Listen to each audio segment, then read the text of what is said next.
Hello and welcome. I'm Jane Cooper, your moderator for today. Thank you for joining this Finextra webinar on operational losses and overhauling internal processes.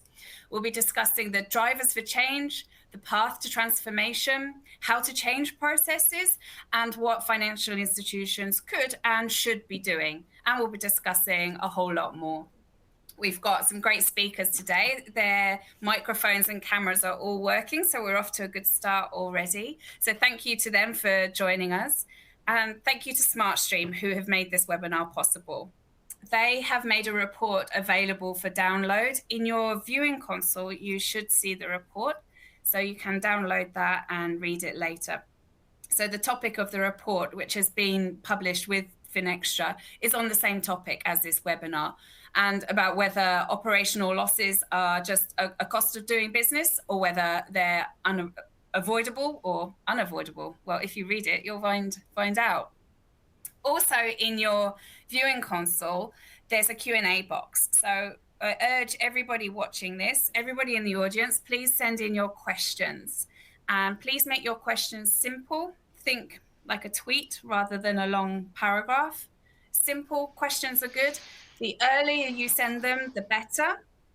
And also, the questions will be anonymous. We won't be identifying who's asked them. So you can hide behind the cloak of anonymity and ask what you really want to.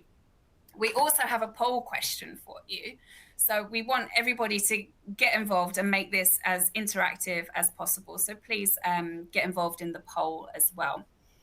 So a quick run through of the format of this session. The webinar will run for an hour. Each of the speakers will open up. They each have 2 to 3 minutes each with their opening remarks. Then we'll go into a main discussion. And the audience questions and the poll question will be part of that main discussion. We'll feed it in. So there's no separate Q&A section at the end. So please get those questions in early. And then we'll wrap up, and each of the speakers will give a final closing comment, and we'll finish on the hour. Right, so without further ado, let me introduce the speakers. We've got a great panel today, so thank you again for joining. We have Vincent Gilcoyne, Executive Vice President of Product Management at SmartStream. Thank you for being here. And Prasoon Mukherjee, Vice President, Unit Head of Data and Customer Experience at Societe Generale Global Solution Center. And finally, we have Mark Wood, an associate partner at EY. Okay, great. So let's get into it. Let's go straight to it with the opening remarks from each of you. Vincent, do you want to kick us off and go first? It's always a bit of a brave one to go first. Okay, you ready? I'll take the opening leg. Right. So Okay. hi Jane, and thank you to everybody. My background is that I've spent approximately 34 years working in banking and the fintech sector as we know it. And the common theme that we've always driven towards is reducing errors, driving control, delivering quality solutions across our organizations, be that retail banking, trading, etc. And you know, this goal is a common theme for every single fintech, every single person looking at operations. But there was something that I found whenever I was implementing solutions all around the world, that there was a phrase that was frequently used, which is, we've always done it that way. All right.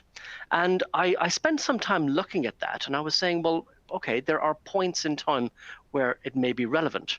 And I looked at that particular mindset, and I looked at the problems of implementing solutions.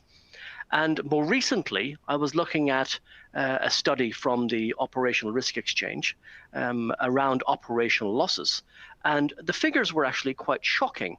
And most recently in the 2020 analysis, they pointed out that the operational losses in the previous year were about 15.5 billion across a small sample of banks, around about 80-something banks. The most recent announcement, or the most recent version of that report, published in about July of this year, showed that the figure went up by about 0.9 of a billion, so 16.4 or 16.7 from 15.8. So the numbers are going up. And there was a little point or an analysis as part of that study, and it showed the operational losses as a percentage of revenue. And they came out at 1.93% within trading and sales, because that's very much the area that I focus on.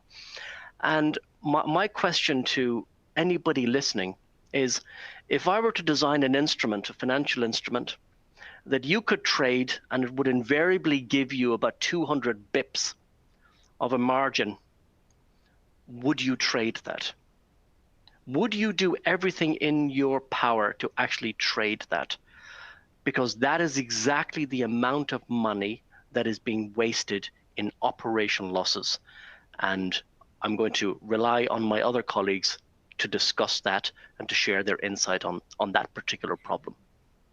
Yeah, there's plenty of food for thought there. So we'll when we get into the main discussion, we'll start to unpack. There's already a lot there. So before we go into the main discussion, let's go through the other opening remarks. So Prasoon, what are your comments? What are your thoughts of the sort of the world as you see it on this issue? Sure, Jane, and thanks, Vincent, for that mind-provoking insight in the beginning. So as per me, I have spent around 22 years at the convergence of IT and business process re-engineering and operations in different banks. So started my career with banks, operations, and then moved to IT in early 2000. And since when the banks also had started getting digitized, data was born. In the last 20 years, we have seen humongous amount of data being generated through the IT systems for operations re-engineering. It's been excellent journey for me, being at the convergence of IT and operations, going through different transformation journeys in the capacity of either representing the bank in the IT space or in the operations space. One thing that I was discussing with Eugene during last couple of days is, as a bank, being a part of Society General, who I represent today, we have moved from a IT only or a operations only organization where we are trying to individually do transformation to try to co-own, and we have gone from just being an IT agile organization to a business agile organization. The leadership has an oversight of both IT and operations. So much part of today's discussion, I think I would try to contribute as much and as well learn from Mark and Vincent from their share of what insights they throw on how we are executing a large part of our transformation journey on process surrounding reducing operational risk, overheads, and as well, how IT is helping us in overcoming the challenges in the process. Okay. So yeah. Brilliant. Thank you. Brilliant. Thanks so much, Prasoon. So we will have a poll question in a little while. So before we do that, let's go to Mark. And what are your opening remarks? Yeah, thanks, Jane. Well, at EY, we're definitely seeing this becoming quite a hot topic across our retail and commercial banking clients. If you can imagine, in the marketplace now, a lot of new entrants are coming in, many of them exploiting new technology, very innovative approaches that are addressing this increasing customer needs. So taking away business from established players, particularly areas like payments, FX, lending. And if you think about the low interest rates for longer world, that's definitely compressing margins for the banks. So, banks investors are now increasingly asking, look, how do I get a better return on equity here? And the place to go after is operational costs. So without a doubt, boards down now are starting to ask us, where is the business case here? How do I start to face into some of these operational losses?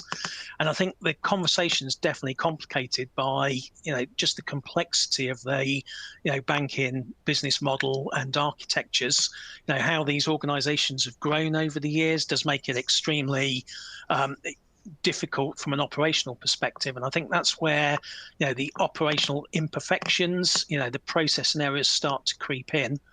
And if you then lay on top of that, Jane, the whole environment we've been in the last 18 months with COVID, you think, an area like lending where, some of the forbearance and increased volumes for lending, treating areas like breathing space for the customers, this has put even more pressure on, operational processing processes in those areas, where they were already facing into fraud losses, credit losses.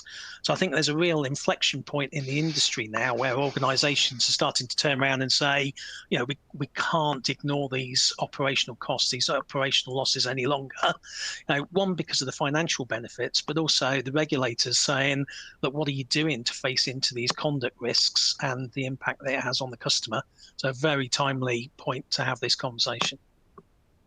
Okay, brilliant. Okay, so let's do the poll question now, and then I'll get your sort of thoughts on the results when they come in. So let's go to the poll question. If everybody in the audience can get ready and get clicking.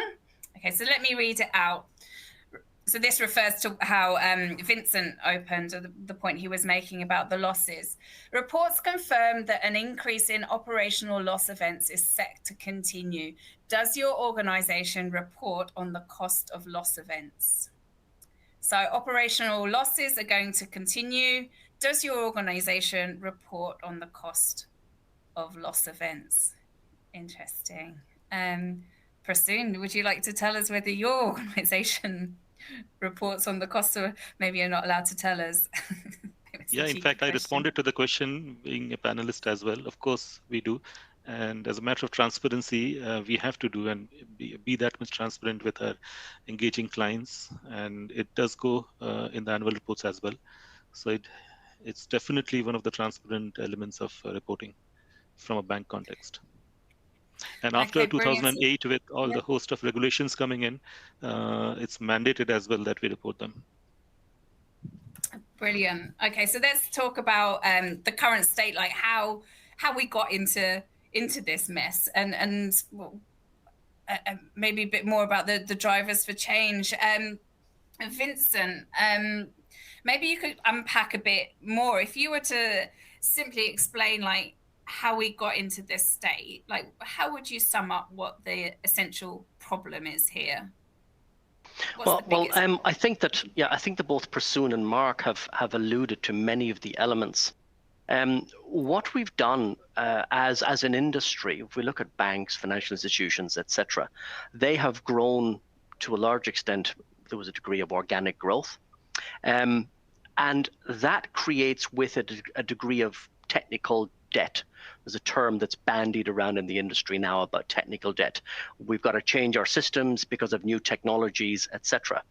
But what seems to be sitting in a lot of blind spots is when you implement a technology or you implement a solution in your business, you are engineering into that solution some of the operational and process DNA of your business.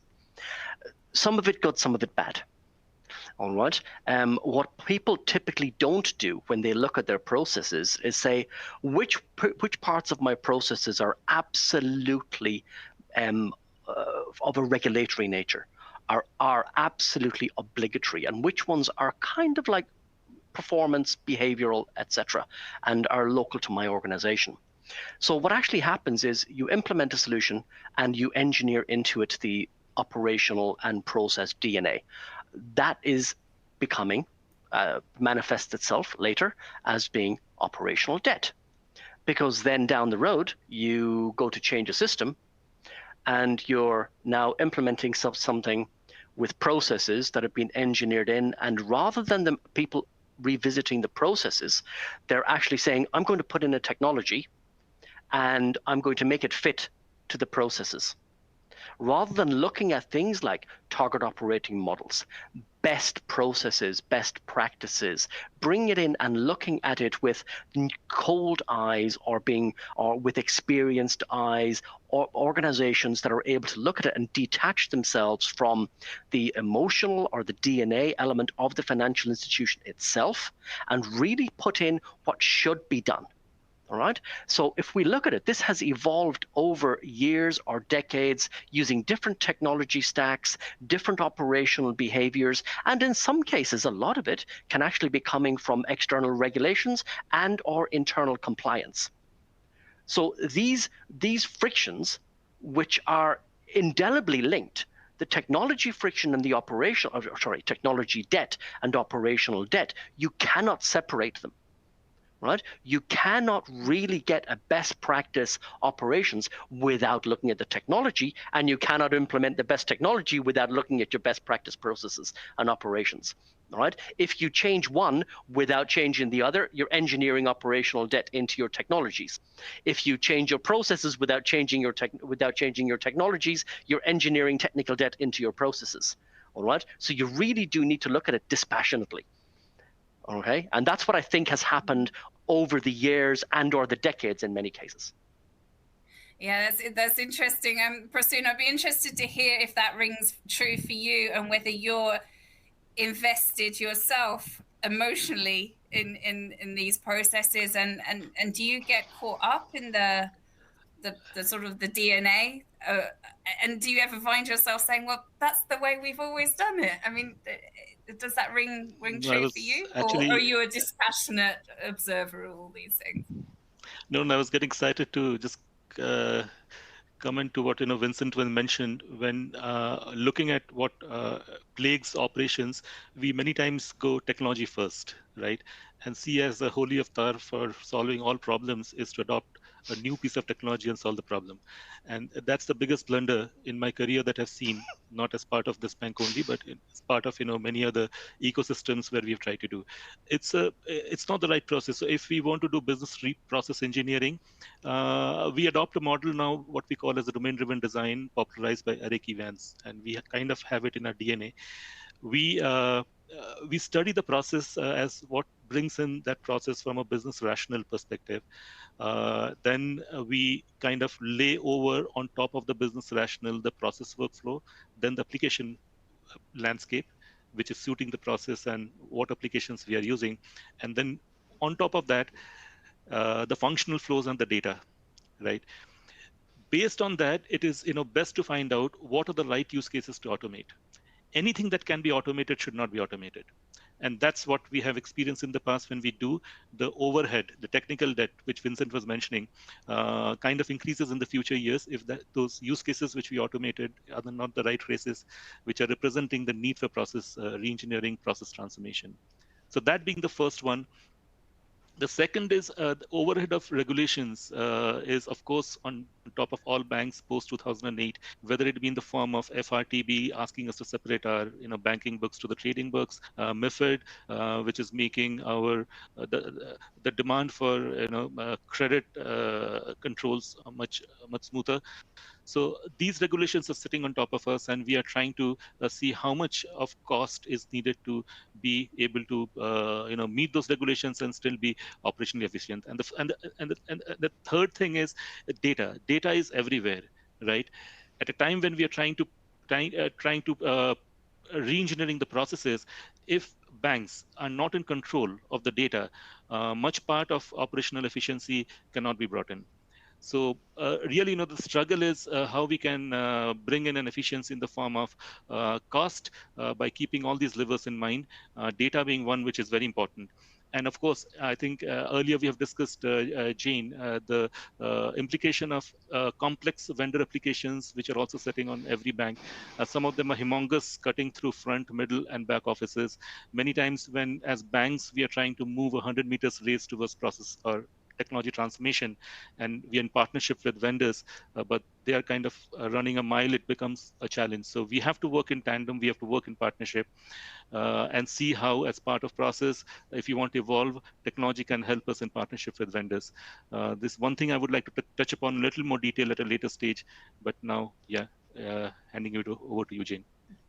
Okay, brilliant. Thank you for that. So to clarify, you're working in security services at the moment in custody and funds administration. Yes, is that right? and that makes that makes our use cases a little different than how the banking world sees the retail segment, because it's the wholesale banking, and many of the transformation levers which are quite useful in the retail segment, much of the transformation which are happening through fintechs of the world in the retail segment are not much applicable for us. So we have to inward look, we have to collaborate in partnership with many consortiums, forums, with partner banks whom we don't see as challenges anymore, and as well in partnership with regulators. For example, the common domain model, which we are adopting towards transformation from the ECB, is a unique use case where it clearly lays down that we as banks in the wholesale banking space, we cannot work in isolation. Then with SWIFT, the whole need to integrate and standardize the need for APIs and adopt a standard model, then each bank trying to invent their own rules for API, and later stage see that that becomes a technical debt in the future.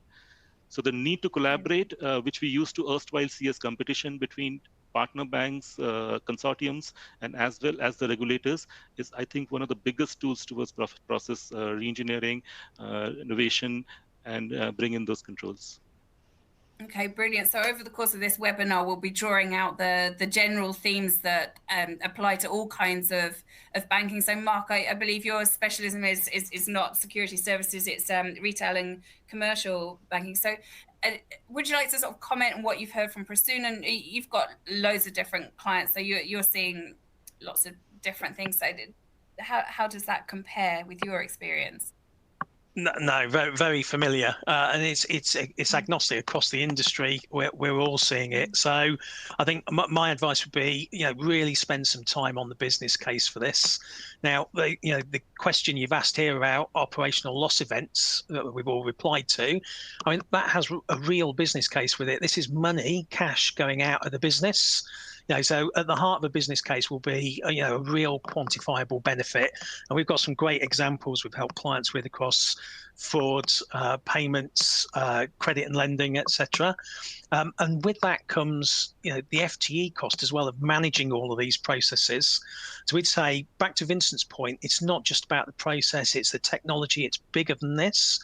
We advise stepping back a little bit and looking at the whole process, soup to nuts. Because what we actually find is the business case gets pretty substantial when you start to imagine front to back. If you start to go across those divisional silos, you can see huge benefits where if you can coordinate, changes further up a journey, a customer journey or a transaction will actually improve and take cost out from another part of the organization. So we'd say, give people the opportunity to be innovative, just as Prasoon said. We've got to coordinate and bring the right people together, but that includes the 3 lines of defense. If you're going to rip apart processes that have been there for a long period of time, we've got to bring in the risk and the compliance teams. We've got to demonstrate very clearly that we're making those changes in a controlled manner. And I think I'd say there's a temptation in organizations to start to cannibalize that. They see a short-term benefit where, for example, just get the technology in, take out some headcount, some FTE, and actually they're missing, as Vincent says, the bigger prize if they're not careful. So if you start to look at the system as a whole, you look at some of these journeys across the organization, you break down some of the silos and you get a much bigger benefits case, almost irrespective of where in banking we're looking. Vincent, is there an issue if I was in a bank, like everybody's fighting for budget, right? Everybody wants budget, and the people at the top are slimming down the budget. So surely it's quite hard to get money put aside to invest in not losing money, right? So like how is that a big problem that you come across? Right. I think that there's a fundamental disconnect potentially in what you've said, right? Which is this thing about spending money to not lose money. I think that the not lose money part is in people's blind spot. All right. It's spend money to cut costs. All right. Or to reduce the cost of operations, etc. And what's in people's blind spot is these losses. These losses are a material cost.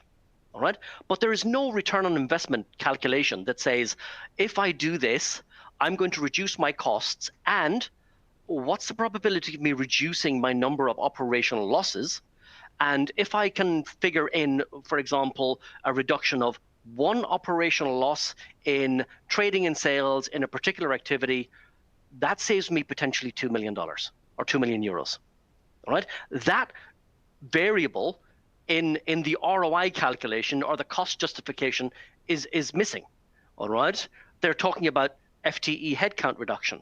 They're talking about increasing revenue. They're talking about margin. But one of the single biggest pernicious elements within any organization, and every organization, be you retail banking, investment banking, wealth management, buy side, whatever, there is a pernicious elephant in the room, which is operational losses.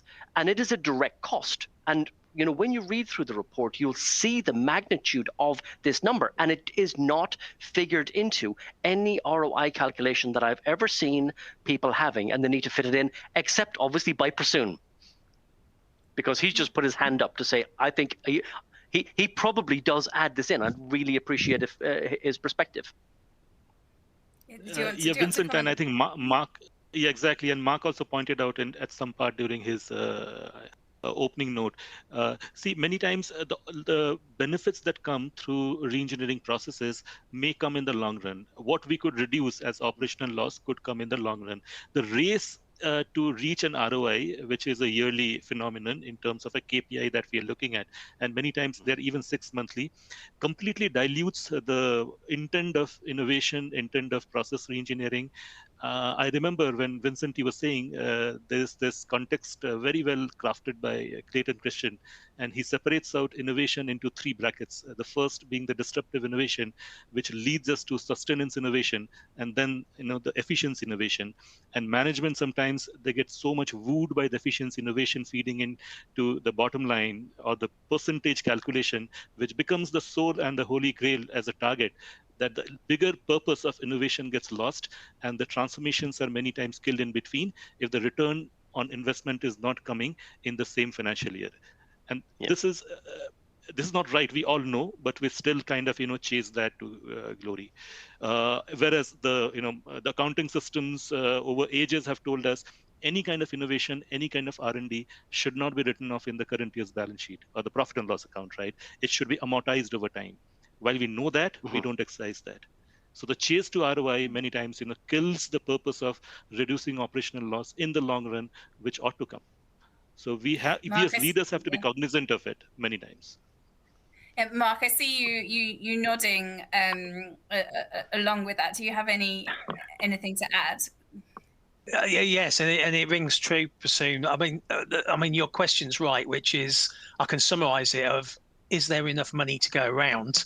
So when you're fighting your corner, to get the funding for these, as you said, I think what we're seeing is there are already carrier programs out there. There's a huge amount of a regulatory agenda, large programs that are starting to touch on the same areas of the organization that these operational losses occur from.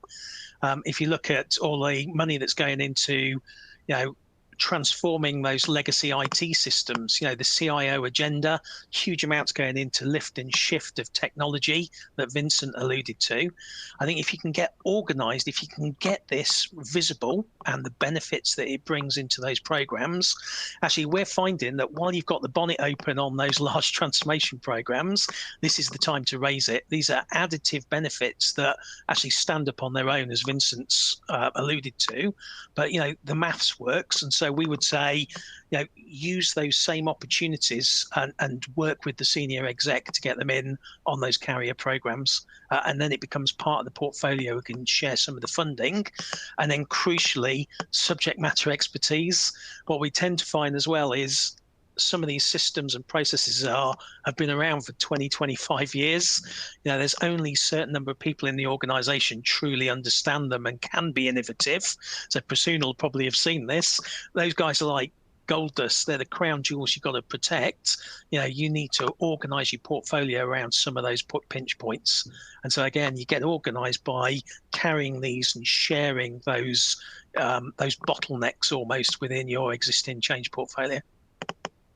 Yeah, brilliant. So let's revisit that poll question and look at the results. And then I'll ask Vincent for his sort of comment and if he has any response to the results. So a reminder of what the question was. The question was, reports confirm that an increase in operational loss events is set to continue. Does your organization report on the cost of loss events? And the results are yes, 33.3%, no, 23.8%, or unsure, 42.9%. Sometimes the results can change a bit as people change their results. So yes, 33.3%, no, 23.8%, and unsure, 42.9%.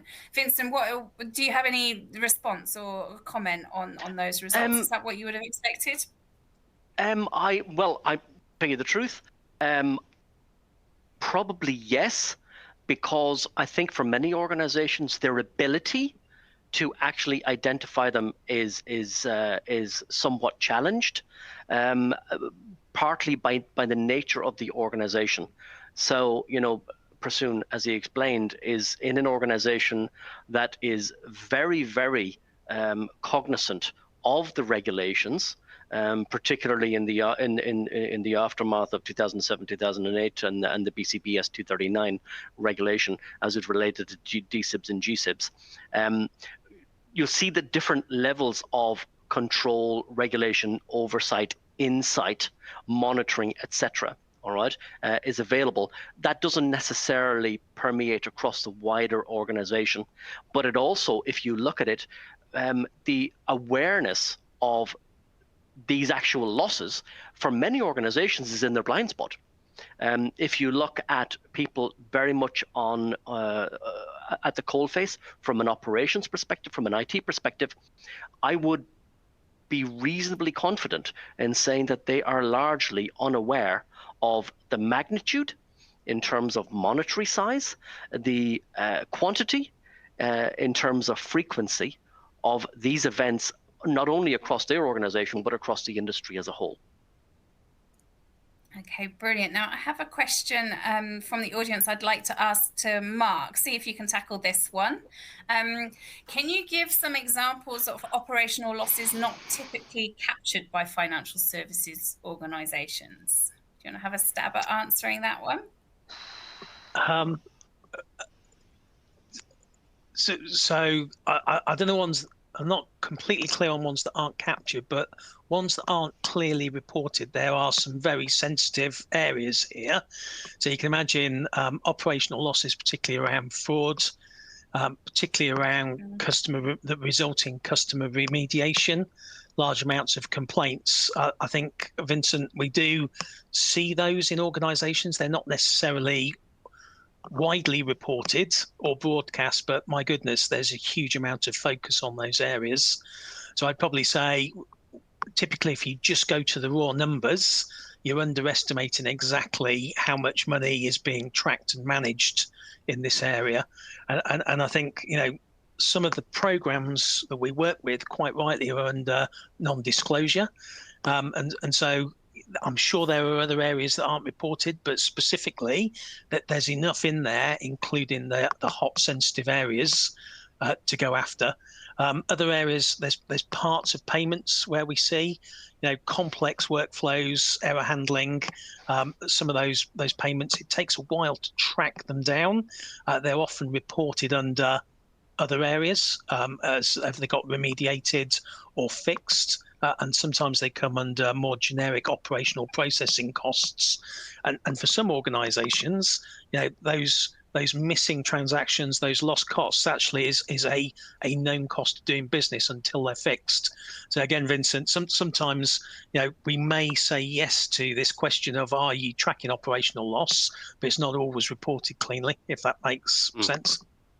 Yeah, we've just had a comment come through about sort of litigation. So if there's litigation, things are under NDA, and then it just gets shut down. So then it's even more of another blind spot, Vincent, like another thing that's not being reported. Yeah, brilliant. So just a quick question from my perspective for Mark. Where would you see a cancelled projects? Would they fit in the operational? I'd be curious to see if they fit in operational losses. And it's just, I genuinely don't know. Not from my point of view, but so I mean the standard accounting around, we'll be getting into a different part of EY then in terms of where you put those change costs, but programs particularly would be accounted in a different way. It's a whole subject all on its own, I think, Vincent. Yeah. But back that's to over coffee. Exactly. But back to, do organizations recognize it? I think increasingly so, partly because of operational losses from the money that's going out. Already we're seeing enough of a business case from that. And I would come back to, there is a customer impact on this as well. In many cases, particularly when there's two parts of a transaction that haven't reconciled, a customer will be calling back in, or a transaction hasn't been completed. So there is a regulatory point of view, a conduct point of view across many parts of banking, which says, we have to fix this as well. Brilliant. Okay, so we've sort of discussed in a lot of detail there, like the current state and where we're at. I'd like to sort of take us to like what can we do, and advice for other people watching this to improve everybody's lives. So Prasoon, I want to get into a bit more detail with your experience, because you've been on a path to transformation. I'd be keen to know about like the blockers and your journey and your experience, especially dealing with legacy systems. And do you have any advice perhaps for people who are watching, who are about to embark on something similar? Yeah, I go back to the opening remark which I'd made on transformation, which are guided by either using only a lens of technology or only with a lens of operations. And I think all three of us, we touched on that point in various flavors. If we try to do that, the path to transformation is not well oiled, and often we lead to those stages where the initiatives need to be cold stored, which was Vincent's point as well. How much of cost of that, what we cold store, is tracked. So as a bank, since the last 2 years, we have adopted the business agility path. The leadership, they have been given the mantle to steerhead both transformation on operations and transformation on technology. With the help of this, what's happening is we are, both being part of operations or IT, we are aiming towards the same goalpost. This is one of the biggest advantage we have got, and for which lesser and lesser projects are leading to a stage of being cold stored. So that is one thing. The second challenge that we have faced is often when we are sitting on humongous legacy processes and legacy landscape of applications, people tend to think incrementally, which means if we do such and such improvement in a small part of the process, how much of incremental benefit we can get. It's just like, climbing up a vertical ladder one step at a time, right? And it doesn't bring in large benefits. So as a bank, what we are trying to do is engage people, what Mark was engaging, the long timers who have been involved in the process for a very long time, give them the responsibility to adopt, as in their DNA, the first principles design thinking, which means that if you were given a clean slate to start this, will you do the same way? Will the innovations and the process transformation be just as incremental, or you would completely revamp and move to a different league? So this is one interesting way how we are trying to tackle that problem, right? And the third lever is nothing can work in especially the legacy systems where we are sitting on that humongous amount of data, which is not well placed. So not only us, I think, if there were other bankers representing this panel, they would acknowledge this fact that data is one of the biggest problems. No doubt the data has been existing only for the last 20 years since banks started getting automated. But the complexity of the data that we are sitting on makes it very, very challenging for us to sometimes, lead transformation. So what we are trying to, and in the industry, we have tried various solutions to that. First, we invented data warehouse, then we're trying to move to data lakes. Now, data lakes become complex, so we're talking about data pods. But all in all, the data challenge has to be solved. Otherwise, no transformation can be successful. So these three, I think, are the major pillars on which most of our transformation is resting within the bank. Fairly successful, but a long way. And mostly in the wholesale banking space, the complexity of the processes are, I think, much more. Like in the sex services space, Jane, that you were mentioning that I represent, we are sitting on some applications which have been there for the last 18, 20 years. And imagine the amount of data that we host in these systems, and if to transform that, how much effort needs to go in those.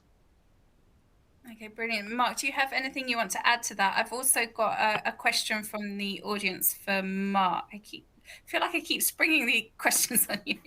I wonder if you have any. I was nodding to what. Yeah, I was nodding to what Prasoon was saying, and actually, I think you guys are definitely front running a little bit here.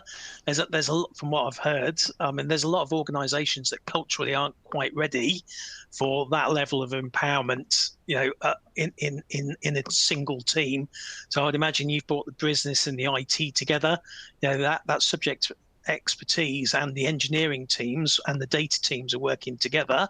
They're making some quite big decisions about where to innovate. Some organizations we're working with, parts of their organization, like their digital teams, are ready for that. But there's also this cultural change around, how do you organize a team and empower them? How do you work around, there's a senior manager regime, who's making these decisions, who's accountable. So there's an organization and a people change, which it sounds like, Prasoon, you guys have lent into that and got quite a well co-located, agile team with the right decision makers in it. I mean, that's quite a big deal in some financial institutions at the moment. Yeah, it's quite unusual, isn't it, to have sort of a leadership team that's accountable for all aspects of this. Usually people work in silos, don't they? So following on what Mark and Prasoon have said, it's actually, I really appreciate that perspective because, as you know, our organization, we've been in the operational data and operationalization of processes and automation of processes for decades now. And when we launched our innovation center to drive AI across many of our disciplines and our solutions, one of the first things we did was we actually took our innovation technology team and put them together with our most experienced operations people who really knew the ins and outs at a mechanical and forensic level of the different parts of the business, be it cash and liquidity, be it reconciliations, etc. And we actually threw them together into like a working group to say, actually, AI is a very interesting technology, but find me the use case. Find me the relevant use case. And the only way we could do that was to get the people who had been doing this for 20, 30, 40 years, right? So we've created this confluence of the advanced technology being now applied to solve real world forensic mechanical problems because we had the understanding of those problems. Okay, so we've actually been able to do that, and it's worked out really well. But because of the fact that we do this and our solutions are deployed to over 1,000 banks globally, or 1,000 financial institutions globally, we don't have the engineered operational debt. We have to be able to provide solutions that can change very quickly to accommodate the operational DNA of the institutions. But I think it was really interesting what both of you have said in terms of being able to mobilize that deep expertise and then turn it into an outcome. Yeah, brilliant. Okay, so Mark, we've had a question. It's similar to a question I wanted to ask. If an organization is going to sort of tackle this issue, where are the easy wins? Are there any easy wins, or what would you say financial institutions should focus on first? What advice would you give? I mean, every financial institution is different, as we've heard, based on the products and the markets. But I'd say where EY is seeing the best success with our clients is where you get the most traction. So we've seen that back to that cultural question is when you're building out from digital and innovation teams, when you put in that data expertise that Prasoon's talked about close to a business user, with clean data, with the right mindset, that agility, that business agility, that works very well. So historically, that's come from the channels which have been used to working this way. They've always tried to drive for straight through processing, minimizing handoffs, complex workflows. It was their reason for being, was to automate and sort those problems out. So we've tend to find it works well where you extend an operational feature team. You start to roll in, do a bit more of the test and learn, and actually you start to then learn, particularly if you've got the right kind of tool sets, as Vincent was alluding to. I think what you start to do then is you then say, right, which parts of the business can work quickly together? And historically, different parts of the business, you look at payments and fraud, credit and lending. I've referred to these because they're used to working together. It's easy to bring them in. So I'd probably say the quickest wins come there. And then once you start to prove it's working, particularly the innovative approach that Prasoon's talking about, you actually start to show that there's a bigger benefits case and the team feels trusted to do it. So that's where we've seen the greatest traction, I think. Prasoon, I wonder if you could comment on any advice you'd give to financial institutions about how you manage people and managing teams as part of the process. Like, what have you had to do differently in terms of people management? Yeah, so there's a difference between easier paths taken vis-a-vis the low-hanging fruits. There could be low-hanging fruits, the easier targets which we want to attain first, but the path to transformation is not easy, that I would say, and that is the problem which we were all talking together. It's like the short-term targets having precedence over the long-term benefits of transformation and innovation. If we tend to chase the short-term targets in the form of just KPIs, which are mere statistics, you could play around with the numerator or the denominator, any one of them. And trust me, the management will always choose to select the denominator, where reduction of cost could, as well lead you to a stage of, increased in the ROI. So it's never a, easier path to transform. Business transformation asks for very, very specialized business knowledge. How we have been able to retain people with core domain knowledge would largely determine our long-term success in the transformation journey. So as banks, we would, and also if there's a piece of recommendation that I can make to others who are listening, try to retain people, try to get the right people on the job. Go business first if you're talking about business transformation, and try to retrofit the technology after identifying the right use cases, which Vincent was saying. The reverse is often not successful. If you're trying to chase the number of APIs we have created and how many AI and ML use cases from the point of view of technology that has been put in production, often the purpose is not achieved. So trying to find out the right use cases where the right technology can be fitted in is really the biggest thing. And I was really liking it. The whole course of the discussion, we had crossed almost 40 minutes, and we had not spoken of AI or ML at all. We were focusing on the business process transformation, which is the real need of operational loss reduction or process efficiency. And often there has been panel discussions and similar events I've attended. It starts with technology and it ends with technology. So it doesn't help. We have to go business focused to be able to solve any problem which is business related. And for that, we need to have the right people on the job. Just one more bit of, I would say, experience that we have gathered as a bank, having, last 6 years spent in Society General. As a bank, we are very focused on how much we are outsourcing our jobs. In the process of doing it, I would not comment on how we are compared to other banks, but since we outsource less, what in turn has happened is over the large period of time, we have been able to home grow our channels. Not that in a complex piece of work, we have been able to give it to somebody and the knowledge is not being retained or the knowledge is not homegrown. In the process, over the years, we have been able to create a fantastic pool of people who can lead transformation towards closure. And the last point is reuse, right? Reuse, as I said, trying to partner with entities who will make sense. And even internally, if we are trying to transform a process, try to see how many of those processes, after they're re-engineered, put to production, could be reused. Often, different departments of the bank would walk up the same ladder, trying to reinvent the wheel once again. In the KYC space, one of the best examples. Even on the retail side, I think that could be implemented. In the blockchain space, it's one of the good examples where consortium is working on reuse. So these are pieces of advice, of course, in isolation. Not all together, but some of them picked up. Of course, we as a bank are also learning. We become a part of consortiums within our local jurisdictions and elsewhere. We're learning from others as well. Okay, Vincent, do you have any comment on that? Anything else you'd like to add? Yeah, there was a very interesting law, which is probably very few people are aware of it. It's called Goodhart's Law. All right, and I may be paraphrasing it, but it goes as follows: when a measure becomes a target, it loses its relevance as a measure. And I always look at that and I say, well, what are my KPIs and why is it a KPI? What are we trying to achieve?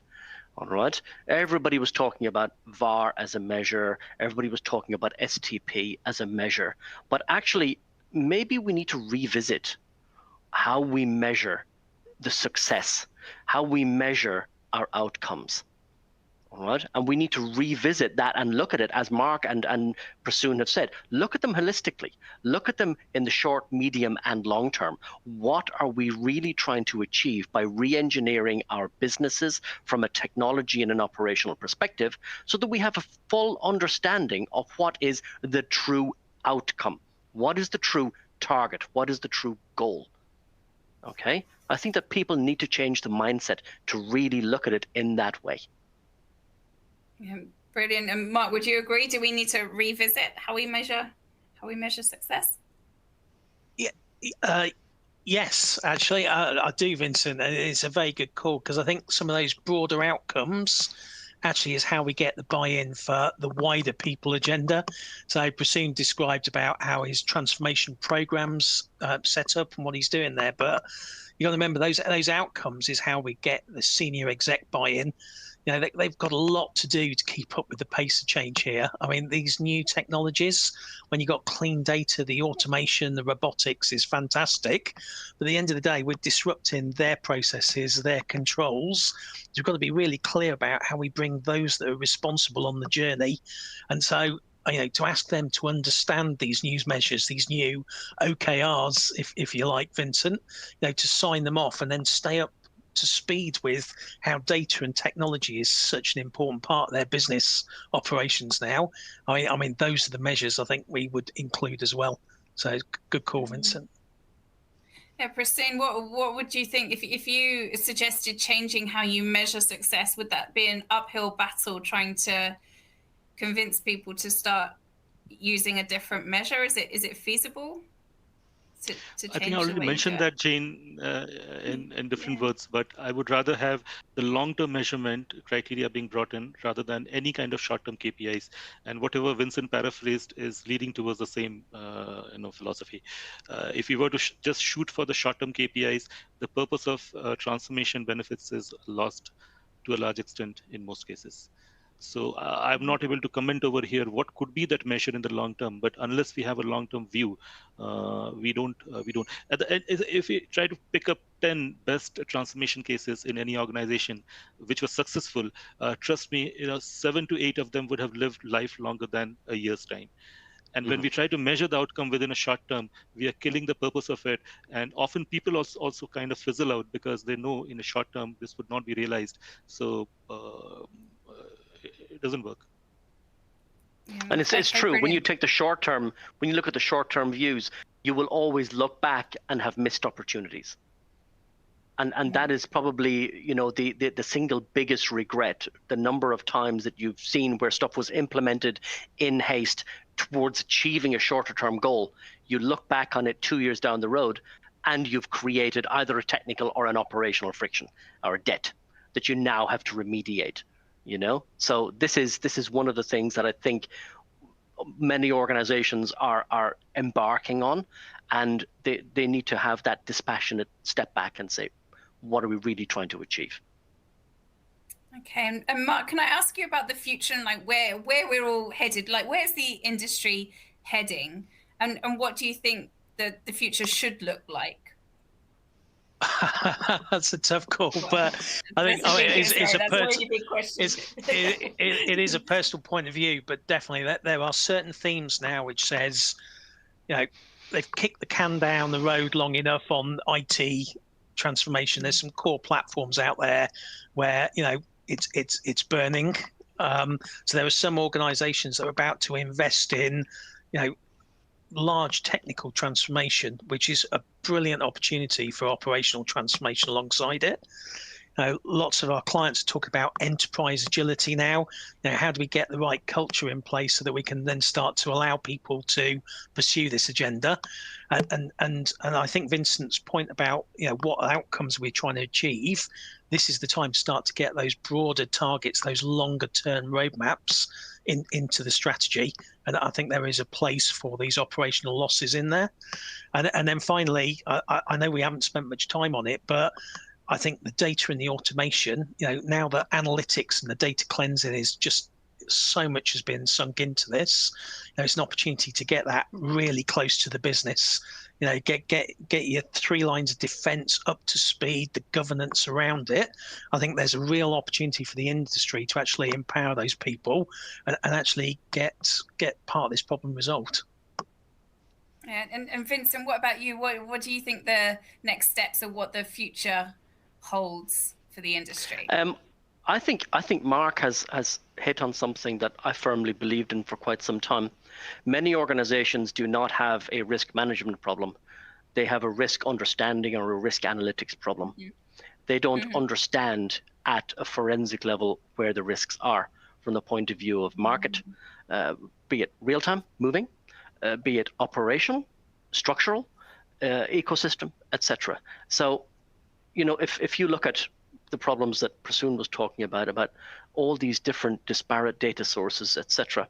One of the biggest problems that you had in 2007, according to the BCBS, was you had people making decisions based on the data that was available to them, and you had executive management operating off a different set of data to middle management to right on the front end with the clients, and people were operating according to, as I said, the data that was available to them. The drive is to make the same data available to everybody and provide the analytic use cases to the correct people in the time frame within which they can consume and act. But it is all driven off one central core trusted source of data. You can then mobilize the analytics for the required relevant use case. Okay, brilliant. Prasoon, do you have any comment on that? Have you, in your experience, seen a risk understanding problem?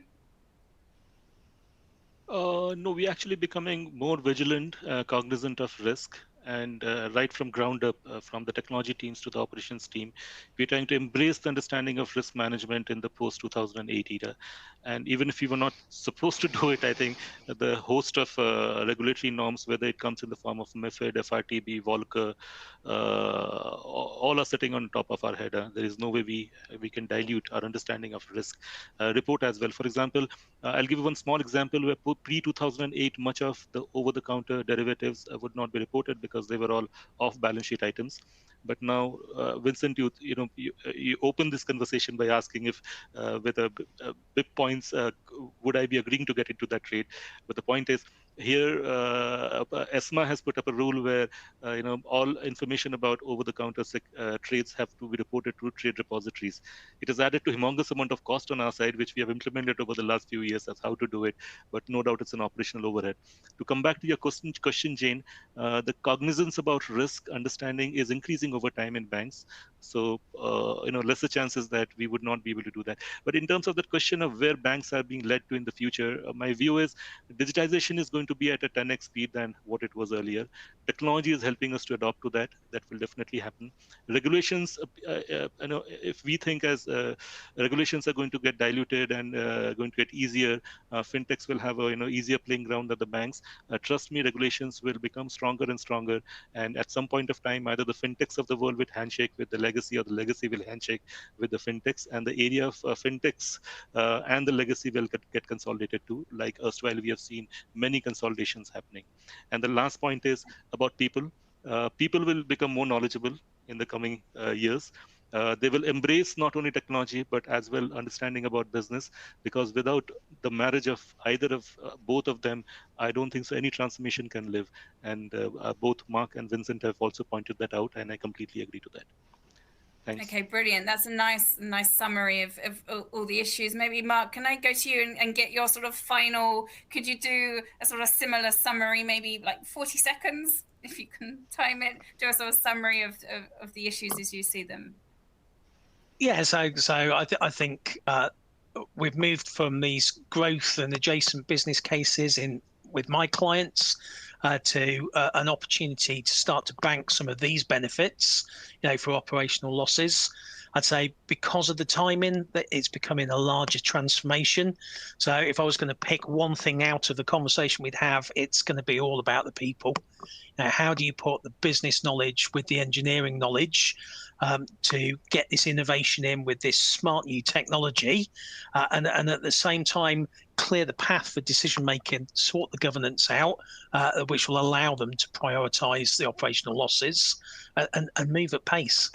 That's what I'd leave you with, Jane. Okay, brilliant. And Vincent, your final thoughts, closing comments from you.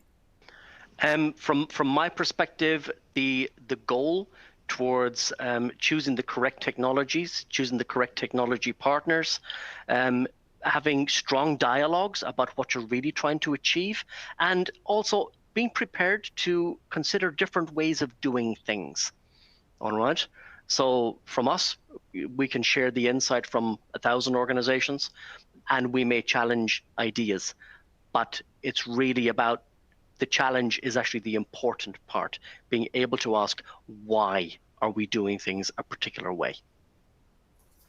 Okay, brilliant. Well, thank you all so much. And that concludes the webinar. Thank you so much for the speakers for joining, and thank you to the audience as well. A quick reminder, there is the report for you to download. It's from SmartStream, and it's been published with Finextra. So thank you so much for everybody for joining. Thanks again to the speakers. And that ends the webinar. Thanks all of you. Thank you all. Thank you.